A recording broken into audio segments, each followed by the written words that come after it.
Assalamualaikum warahmatullahi wabarakatuh. Selamat jumpa kembali sahabat-sahabat viewer dan subscriber channel Titah Misteri. Kali ini kami akan membawakan sebuah kisah misteri dengan judul Horor Sang Kuntilanak. Selamat mengikuti.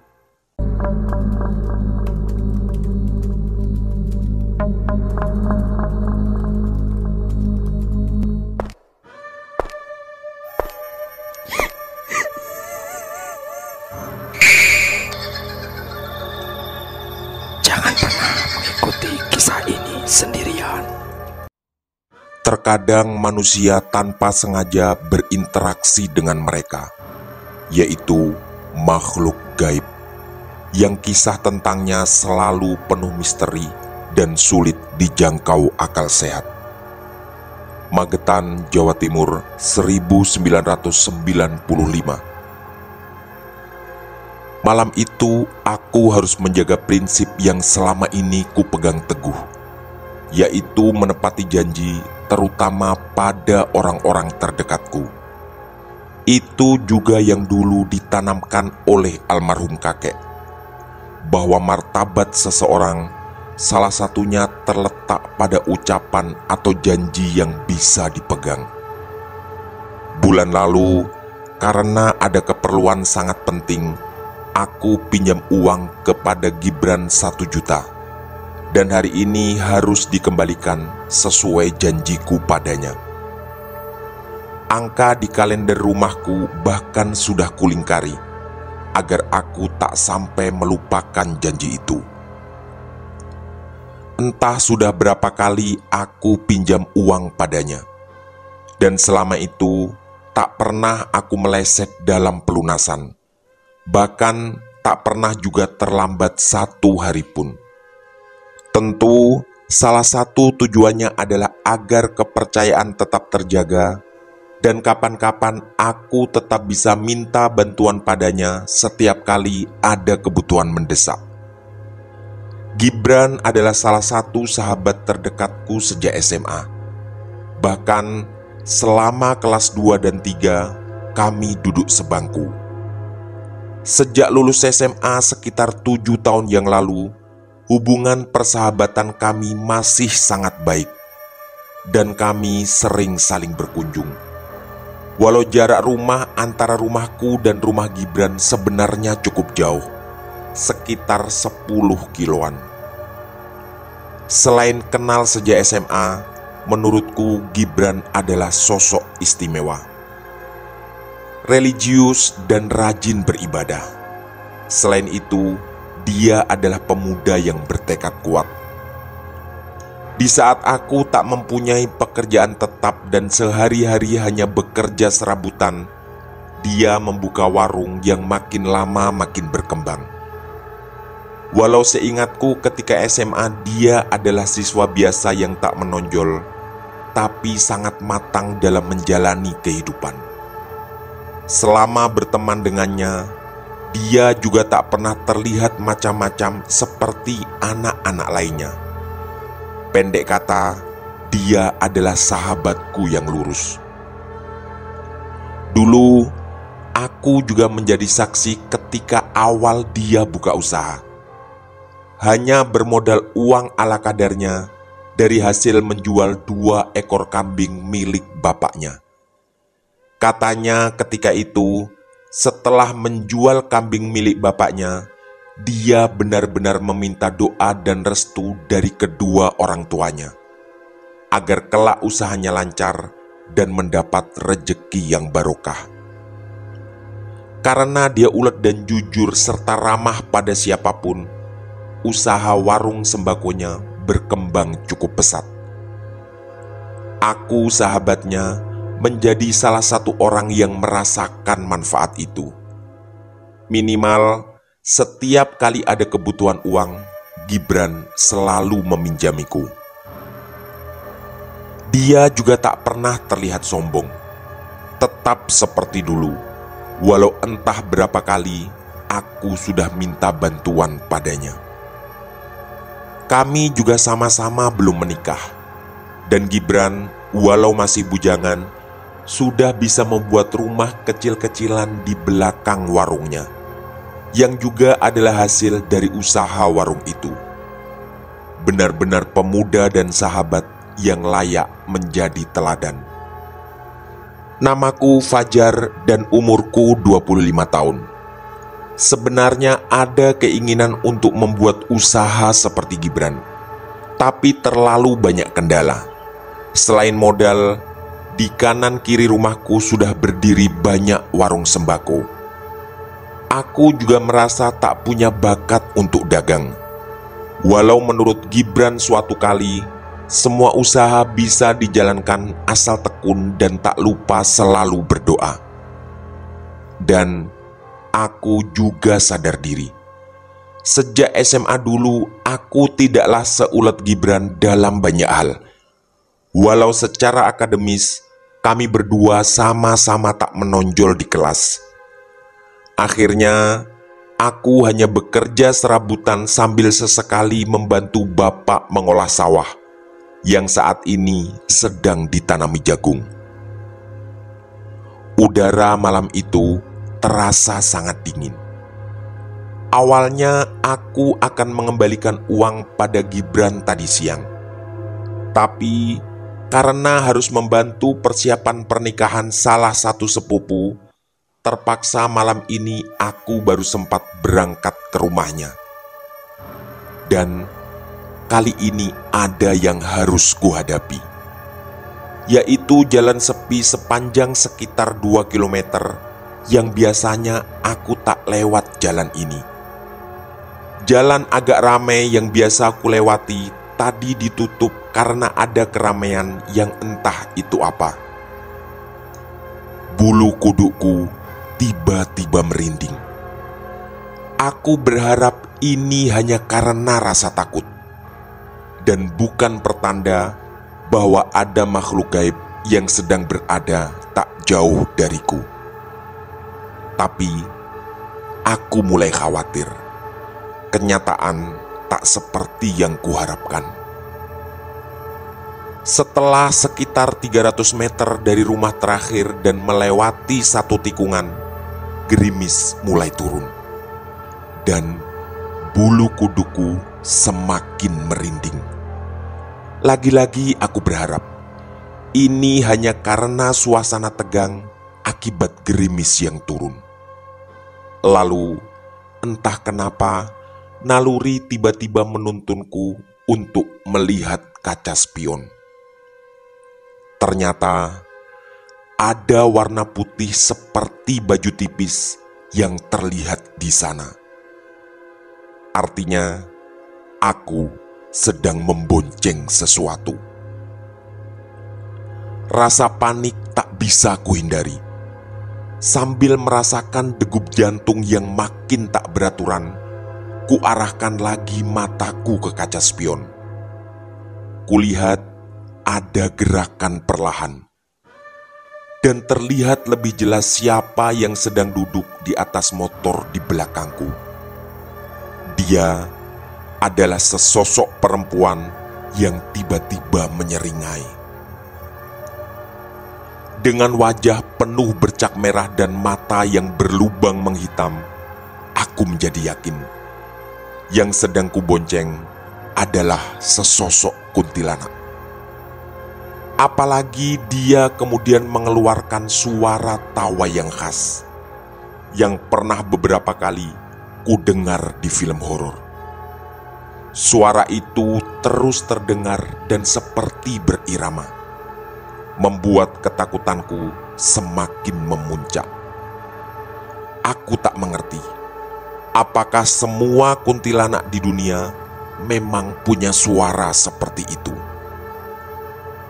Dalam kondisi tubuh yang makin gemetar, tak ada pilihan lain.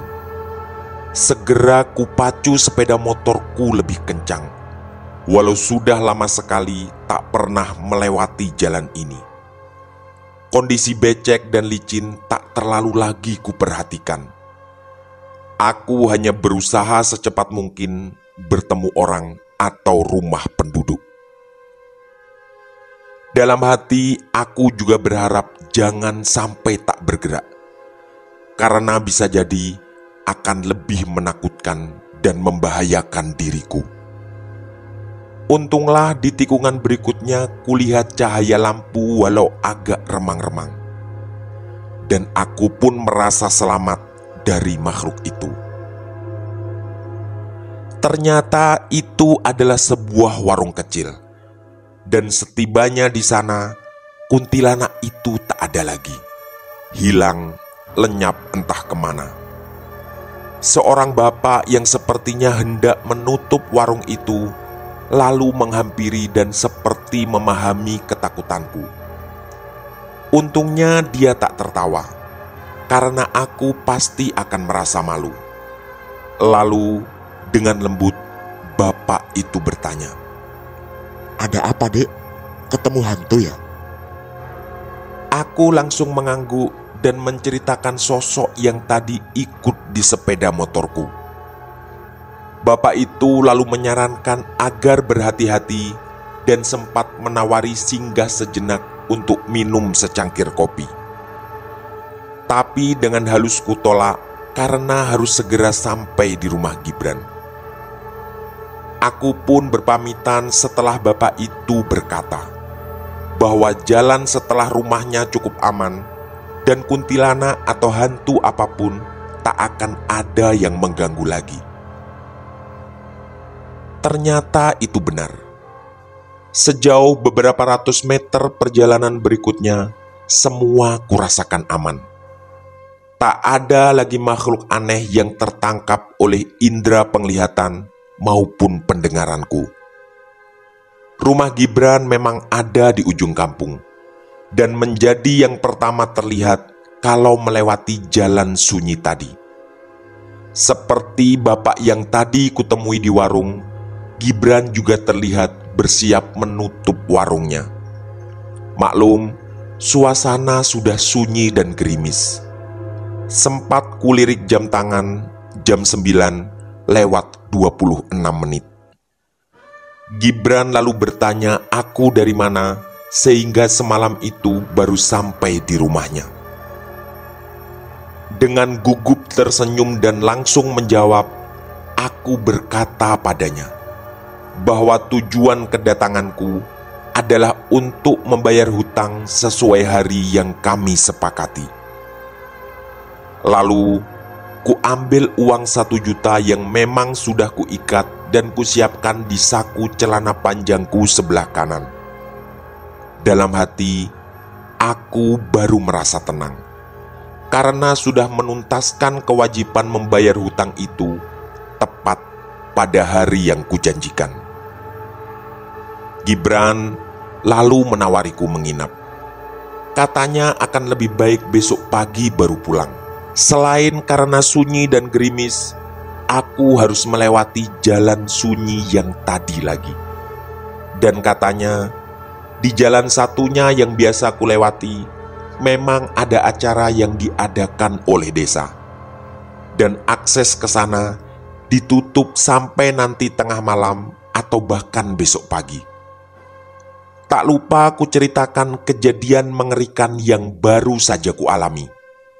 Bertemu kuntilanak sampai aku harus ngebut, dan sampai di rumah seorang bapak pemilik warung di dekat tikungan kedua. Gibran lalu tertawa terbahak-bahak. Entah kenapa kejadian yang bagiku mengerikan justru terasa lucu di telinganya. Katanya, agak memalukan kalau orang dewasa seperti aku takut dengan makhluk gaib semacam kuntilanak. Kayak anak kecil aja. Begitu ucap Gibran sambil terus tertawa. Tapi dia kemudian bercerita bahwa jalan itu memang agak angker dan beberapa kali terdengar ada orang yang bertemu macam-macam hantu di sana. Dan menurut Gibran, yang paling sering memang adalah kuntilanak. Konon, dulu entah berapa puluh tahun yang lalu, ada seorang wanita yang diperkosa dan dianiaya sampai meninggal di daerah sana. tapi tak pernah jelas dia siapa. Atau mungkin sebenarnya hanyalah cerita yang dibuat-buat. Hanya saja cerita itu cukup populer di kampungnya.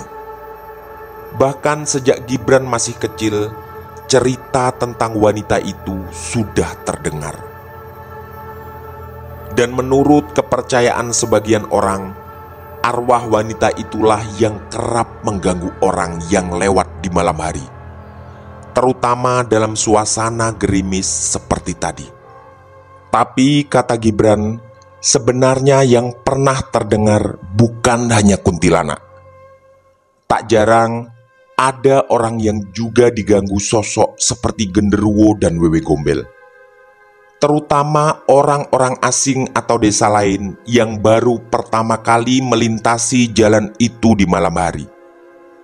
Pendek kata, memang banyak kejadian menakutkan bagi siapapun yang nekat lewat sana. Setelah berpikir sejenak, aku minta pendapat pada Gibran mana langkah yang harus kuambil. Jalan yang biasa kulewati masih ditutup dan entah sampai jam berapa. Aku juga tak tahu jalan-jalan tikus yang mungkin bisa tersambung ke jalan raya. Pilihan kedua adalah aku pulang dan harus melewati jalan sunyi tadi. Tentunya dengan segala resiko bertemu kuntilanak atau makhluk mengerikan lain. Rasanya aku juga belum benar-benar siap jika harus mengalami seperti yang baru saja terjadi. Pilihan ketiga yang ditawarkan Gibran pun langsung kutolak, yaitu bermalam dan pulang besok pagi. Karena acara persiapan pernikahan sepupuku belum selesai dan aku memang menjadi salah satu seksi sibuk di sana. Akhirnya Gibran memberiku pilihan yang memang dari tadi kutunggu-tunggu, yaitu dia akan mengantarku sampai ke jalan raya, tapi harus melewati jalan sunyi yang tadi aku mengalami pertemuan dengan kuntilanak di sana. Sebenarnya dia sempat menawariku untuk duduk sebentar sambil ngopi. Tapi lagi-lagi kutolak dengan alasan aku harus secepatnya sampai kembali di rumah. Gibran pun mengangguk setuju dan lalu mengambil sepeda motornya. Kami pun bersepeda motor beriringan menuju jalan raya yang sekitar 2 km dari rumah Gibran. Gerimis yang lalu menjadi sangat deras sempat menghalangi. Gibran yang mengerti kebutuhanku untuk segera pulang, kemudian mengambil jas hujan. Tak lupa dia menanyakan apakah aku juga membawa jas hujan. Yang lalu kujawab iya. Setelah masing-masing memakai jas hujan, kami berdua pun berangkat. Petir dan halilintar mulai terdengar bersahut-sahutan. Ini sebenarnya adalah kondisi yang kukhawatirkan sejak berangkat dari rumah tadi. Karena mendung memang terlihat sangat gelap dan bergumpal. Dan akhirnya kekhawatiran itu terbukti. Kami harus melewati jalan sunyi itu di tengah hujan yang sangat deras. Hanya suara kodok yang terdengar dari sawah di kanan kiri. Kondisi sekitar tak lagi kuperhatikan. Fokusku hanya mengikuti Gibran yang menjadi pemandu jalan karena jalanan menjadi sangat becek dan licin. Tentu aku juga khawatir terpeleset di malam seperti itu. Sekitar hampir 1 kilometer perjalanan, aku ingat ada pos kamling di kiri jalan. Dan sial bagiku, tiba-tiba sepeda motorku oleng. Dalam hati aku sangat berharap ini tak ada hubungannya dengan makhluk gaib lagi. Gibran langsung berhenti begitu klakson kubunyikan dengan keras dari belakang. Berbekal senter yang dia bawa dari rumah, kami memeriksa ban depan. Ternyata ada paku besar yang tertancap. Kami berdua benar-benar terjebak di tengah hujan yang sangat deras. Akhirnya, kami pun menepi dan menuju pos kamling yang terlihat cukup bersih itu.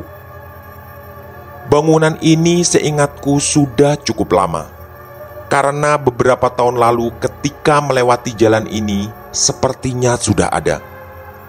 Hanya bedanya ketika itu aku lewat di siang hari. Untungnya tak ada atap yang bocor. Kami pun terpaksa duduk menunggu hujan reda di sana. Setelah melepas jas hujan, kami pun ngobrol sambil menikmati rokok yang untungnya tak sampai basah karena hujan. Kata Gibran, bangunan ini sebenarnya bukan lagi berfungsi sebagai pos ronda, tapi justru dipakai istirahat orang-orang ketika siang hari beraktivitas di sawah. Termasuk tak sedikit dari mereka yang makan bersama-sama karena membawa bekal nasi dari rumah. Itulah sebabnya, walau sudah berdiri lama, kondisi bangunan ini relatif cukup terawat. Dan kata Gibran lagi, konon kabarnya, di bangunan inilah beberapa orang mengaku melihat penampakan berbagai makhluk halus. Tapi semuanya terjadi di malam hari. Aku tentu tak perlu takut, karena Gibran menemaniku. Karena teringat kejadian tadi, aku pun bertanya siapa bapak yang kutemui setelah dikejar kuntilanak. Sekaligus keherananku karena dia membuka warung cukup jauh dari pemukiman. Dan ternyata jawaban Gibran sangatlah mengejutkan. Dengan tersenyum yang kulihat dalam suasana remang-remang itu, dia mengatakan bahwa dari pos kamling sampai ke rumahnya tak ada satupun warung berdiri. Dan begitulah sejak dulu. Bulu kudukku pun kembali merinding. Berarti tadi aku merasa selamat dari kuntilanak, tapi ditemui makhluk halus lain. Seperti lolos dari mulut harimau, tapi masuk ke mulut buaya. Tapi Gibran segera berusaha menenangkan. Katanya makhluk-makhluk gaib seperti itu tak akan mencelakai manusia. Hanya sebatas menampakkan diri dan menakut-nakuti, yang sebenarnya juga tak terlalu membahayakan. Menurutnya, entah berapa puluh kali dia mendengar orang ditemui makhluk halus di sekitar situ. Tapi tak ada satupun yang sampai mengalami kecelakaan atau semacamnya. Hanya lari terbirit-birit atau memacu sepeda motor dengan kencang. Intinya, semuanya sebenarnya tak akan berbahaya. Apalagi bagi Gibran, cerita-cerita seperti itu memang sering kali terdengar. Karena memang menurut banyak orang, makhluk-makhluk gaib terlalu banyak yang juga tinggal di sekitar kita. Ada juga tetangganya yang pernah mengatakan bahwa di tempat sekitar pos kamling itu ada semacam kerajaan gaib kecil. Dan kabar yang beredar, entah bagaimana prosesnya, kerajaan kecil itu tersambung atau semacam mempunyai hubungan dengan Laut Selatan. Lagi-lagi Gibran berusaha menenangkanku dan agar aku tak perlu terlalu khawatir.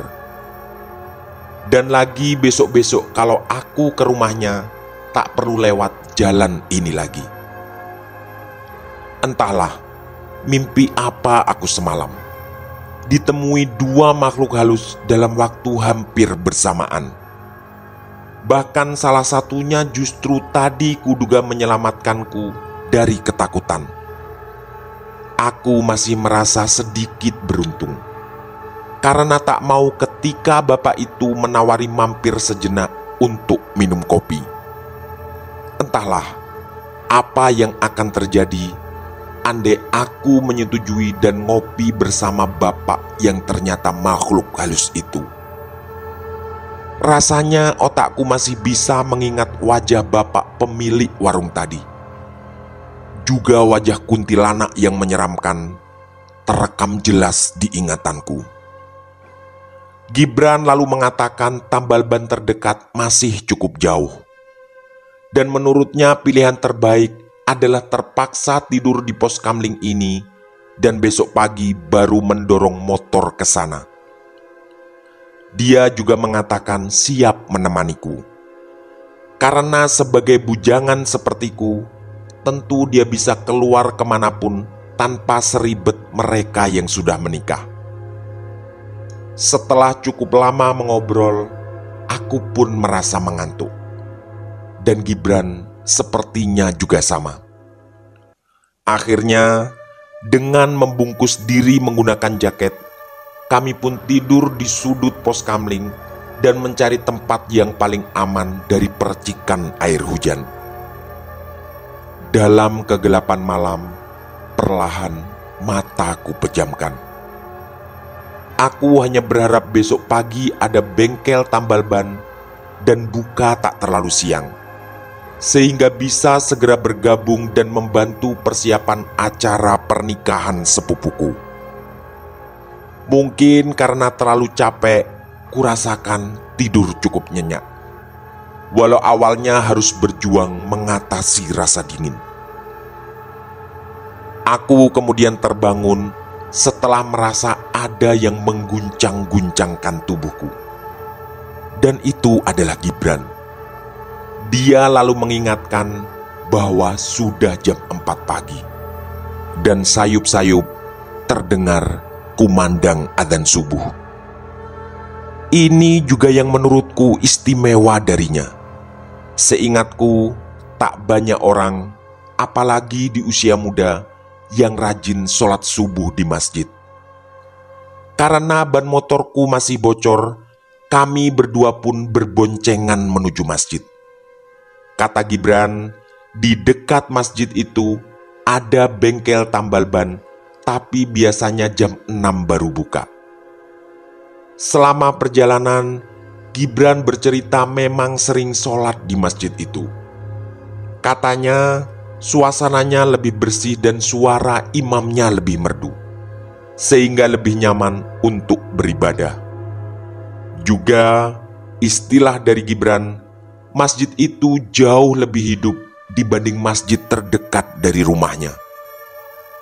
Setelah sholat, Gibran mengajakku ke warung kopi yang juga tak terlalu jauh dari masjid. Katanya kopi di sana enak dan warung itu buka 24 jam. Ternyata ada lagi kejadian mengejutkan yang sama sekali tak kuduga sebelumnya.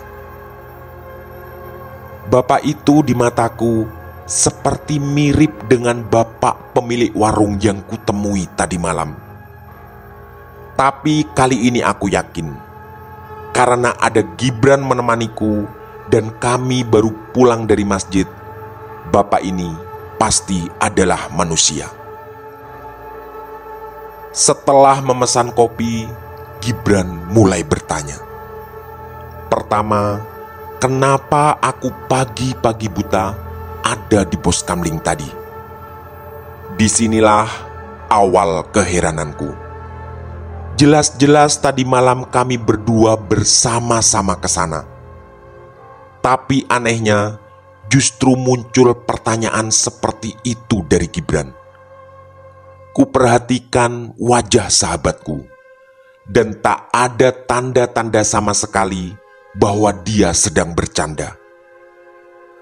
Aku yang mulai merasa ada yang tidak beres, lalu menceritakan semuanya.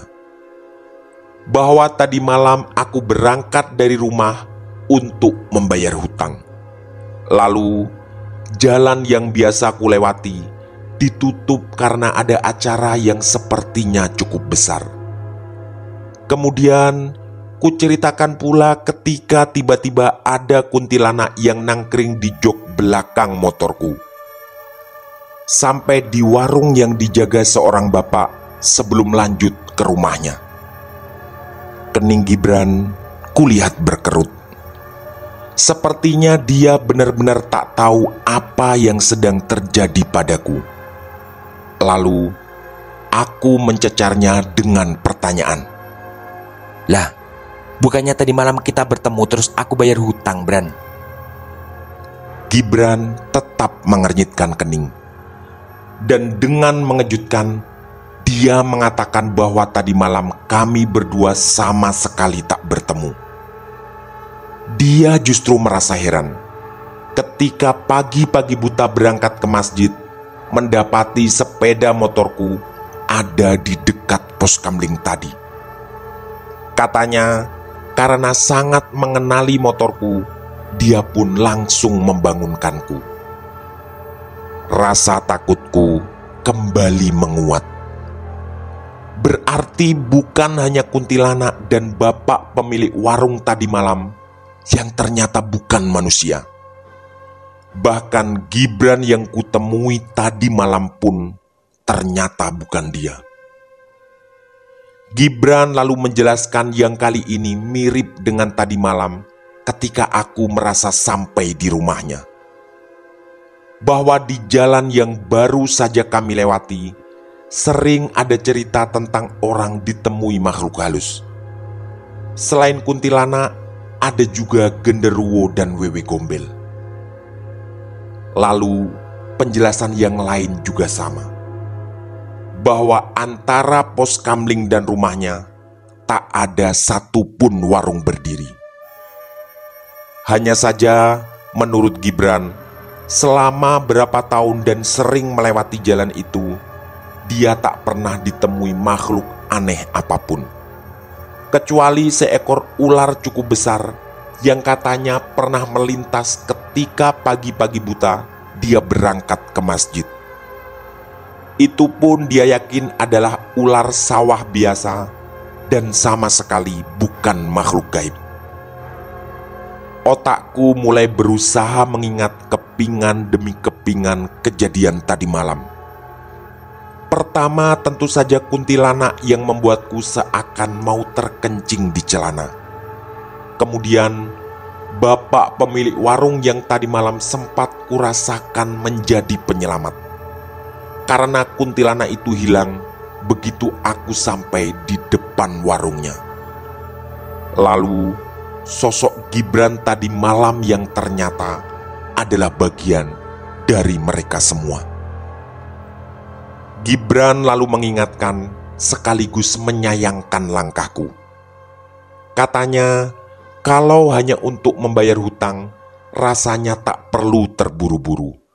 Dan lagi, dia juga belum terlalu membutuhkan uang itu. Jadi, walau agak terlambat mengembalikan, sebenarnya tidak masalah.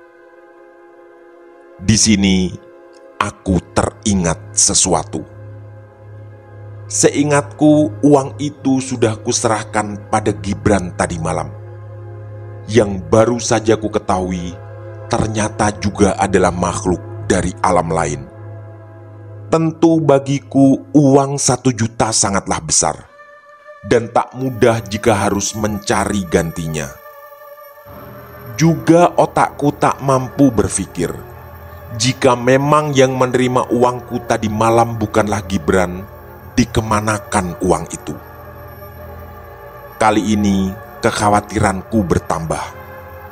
Bukan hanya rasa takut yang masih tersisa karena rangkaian kejadian aneh tadi malam, tapi juga tentang uang 1 juta. Dan entah kapan aku bisa mengumpulkan dan mencari gantinya. Tiba-tiba aku merogoh saku kanan celanaku, tempat di mana aku menyimpan uang itu sebelum kuserahkan ke Gibran tadi malam. Dan ajaibnya, uang itu masih ada. Dengan tangan gemetar, kutarik uang itu dan lalu kuserahkan pada Gibran, sambil mengatakan padanya bahwa uang 1 juta itu telah kuserahkan pada sosok yang seperti dirinya tadi malam. Gibran lalu tersenyum. Katanya, berarti semua yang kualami tadi malam bukanlah kenyataan dan entah terjadi di alam mana. Setelah Gibran membayar kopi, kami pun berboncengan kembali menuju pos kamling untuk mengambil sepeda motorku. Dengan sabar, dia menemaniku mendorong sepeda motor di jalanan yang masih licin dan becek itu, sampai di tempat tambal ban. Gibran bahkan dengan rela menemaniku menunggu bengkel itu buka. Pengalaman ke rumah Gibran benar-benar tak pernah bisa kulupakan. Dan mungkin orang-orang seperti aku rawan diganggu oleh makhluk halus. Tak seperti Gibran yang terlihat hidupnya lurus serta rajin beribadah. Tamat. Demikian kisah misteri dari kami, Horor Sang Kuntilanak. Semoga kisah-kisah kami cukup menghibur dan menemani sahabat-sahabat semua. Mohon maaf apabila terdapat kesalahan dalam penuturan atau pemilihan kata. Kami dari tim Titah Misteri mengucapkan terima kasih. Dan wassalamualaikum warahmatullahi wabarakatuh. Pesan saya, jangan bercermin sendirian di tengah malam. Sampai jumpa.